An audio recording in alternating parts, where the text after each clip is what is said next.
నమస్తే, మీ ఎర్రంరెడ్డి తిరుపతి రెడ్డి. మున్సిపల్ ఎలక్షన్ల తర్వాత బీఆర్ఎస్ పార్టీకి వచ్చినటువంటి పబ్లిక్ మ్యాండేట్ని చూసిన తర్వాత దిమ్మ తిరిగిపోయినటువంటి కాంగ్రెస్ పార్టీ ఏం చేస్తా ఉందంటే, మున్సిపల్ ఎలక్షన్ లోపల ఎక్కువ మున్సిపాలిటీలు మేము గెలిచినామని చెప్పుకోవడానికి చేసేటువంటి ప్రయత్నంలో భాగంగా ఇవాళ ప్రలోభాల పర్వానికి తెరలేపింది. ఇవాళ ఈ ఎలక్షన్ లోపల 116 సీట్లు జరిగితే 15 సీట్లను స్ట్రైట్గా బీఆర్ఎస్ పార్టీ అత్యధిక మెజార్టీతో గెలుచుకుంది.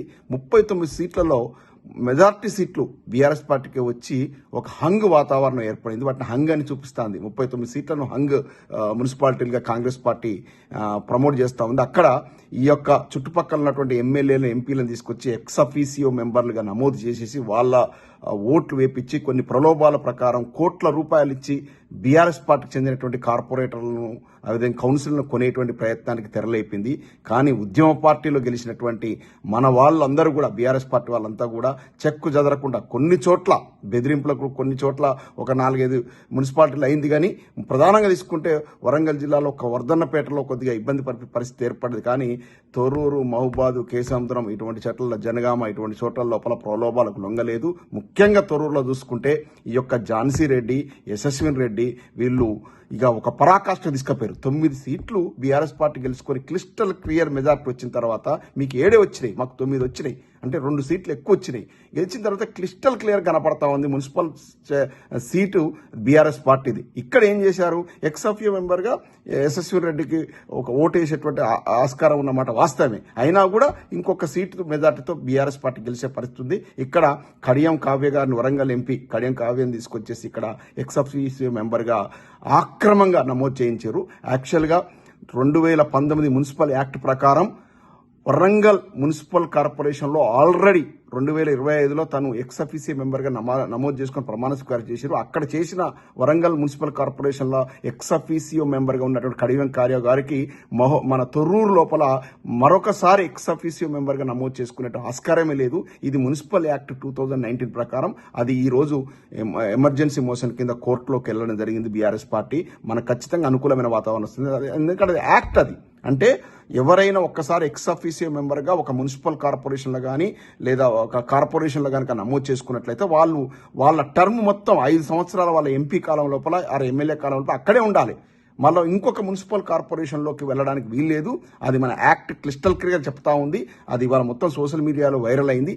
అయినా కూడా అనైతిక విలువలకు పాల్పడుతూ ప్రలోభాల పర్వానికి తెరలేపి ఇట్లాంటి అనైతిక చర్యలు. ఎందుకంటే కడియం కావ్య గారు ఏమి మంచి చదువుకున్నటువంటి ఒక డాక్టర్. ఆమె ఎంత నైతికంగా ఉండాలి, ఆమె కొందరికి ఆదర్శప్రాయంగా ఉండాలి. వాళ్ళ నాన్న నడిచిన మార్గంలో వాళ్ళ నాన్న ఎప్పుడు చూసినా కూడా ఈ యొక్క పదవికాంక్షతోని చూడండి, బీఆర్ఎస్ పార్టీలో ఎమ్మెల్యే గెలిచి కాంగ్రెస్ పార్టీలో దూకి ఎంత చండాలమైన రాజకీయం చేస్తా ఉంటే వరంగల్ జిల్లాలో మనం చూస్తున్నాం. అటువంటి కడియం శ్రీహరికి కూతురైనటువంటి కడియం కావ్య ఇలా చేయడం అనేది కరెక్ట్ కాదమ్మా. ఇప్పటికైనా మీరు రివ్యూ చేసుకోండి. ఇది ఎందుకంటే ఇది ఇవాళ హిస్టరీలో ఇది ఇట్లా నమోదైపోతుంది. ఎప్పటికి కూడా మీకు ఇది ఒక మాయన మచ్చగా ఉంటుంది. మీరు ఇప్పటికైనా రివ్యూ చేసుకొని మీరు బ్యాక్ గండి. పద్ధతి కాదు అది.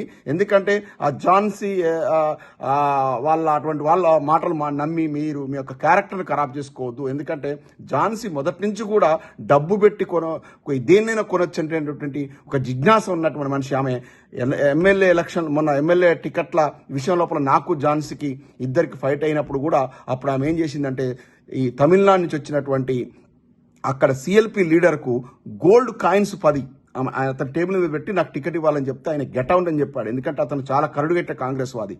ఏం మాట్లాడుతున్నావు ఝాన్సీ గారు, నువ్వు నన్ను గణాలని చూస్తున్నావని. అంటే అంత సెల్ఫ్ రెస్పెక్ట్ ఉంది కాబట్టి అతనికి తమిళనాడులో మంచి పేరుంది, కాంగ్రెస్ లీడర్ అయినా నేను చెప్తున్నా. ఇటువంటి ఈ యొక్క విదేశీయురాలైనటువంటి ఝాన్సీ వచ్చేసి ఇట్లాంటి చండాలమైన పనులు చేయడంలో సిద్ధహస్త్రాలైంది. అందుకే ఆమె సొంత ఊర్లో కూడా ఆమెను చిత్కరించారు. చర్లపాలెంలో కూడా కాంగ్రెస్ పార్టీని ఓడగొట్టారు. అయినా కూడా ఇంకా బుద్ధి రాకుండా ఇంకా తొర్రూరులో ఇవాళ గడ్డి పెట్టిర్రు.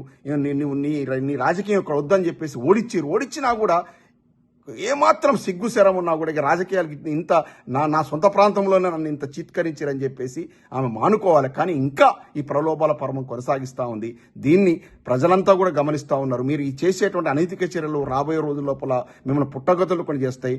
యశస్విన్ రెడ్డి గారు, మీరు ఒక యంగ్ లీడరు, మీరైనా కూడా విచక్షణతో ప్రవర్తించండి. ఇలాంటి కార్యక్రమం చేయొద్దు. మీరు గెలిచారు, మీరు ఎమ్మెల్యేగా ఉన్నారు, మీరు 5 సంవత్సరాలు ఉంటారు. మిమ్మల్ని ఎవరు కూడా ఇబ్బంది పెట్టే పరిస్థితి లేదు. ఇలా తొర్రూరులో మున్సిపాలిటీ బీఆర్ఎస్ పార్టీ అత్యధిక స్థానాలు గెలుచుకుంది. ప్రజాభిప్రాయాన్ని గౌరవించి మీరు ఆ ఫెసిలిటేట్ చేయండి, అంతే తప్ప ఇట్లాంటి అనైతిక చర్యలకు పాల్పడద్దు, చరిత్రహీనురాలుగా మిగిలిపోవద్దని నేను పాలకుర్తి ఎమ్మెల్యే కూడా విన్నవించుకుంటున్నా. ఇవాళ ఎర్రబల్లి దయాకర్ రావు గారి నాయకత్వాన్ని కోరుకుంటా ఉంది పాలకుర్తి నియోజకవర్గం. అందుకే బ్రహ్మాండమైన మెజార్టీ ఇచ్చారు. అటు పక్కన పాలకుర్తి నియోజకవర్గం వర్ధనపేటలో కూడా బ్రహ్మాండంగా దయాకర్ రావు గారి మాటని వర్ధనపేటలో మెజార్టీ ఇచ్చారు, తొర్రులో ఇచ్చారు, మహబూబాద్లో ఇట్లా ఉమ్మడి జిల్లా లోపల తనదైన ఆ యొక్క ముద్ర వేసుకున్నారు. దయన్న నాయకత్వం లోపల ఇవాళ ప్రెస్ మీట్ పెట్టి తొర్రులో గెలిచిన కౌన్సిలర్లంతా కూడా ముక్త కంఠంతో మేము ప్రాణం ఉన్నంత వరకు బీఆర్ఎస్ పార్టీలో ఉంటాం, మేము మారమని చెప్పారు. ఇది మంచి శుభపరిణామం.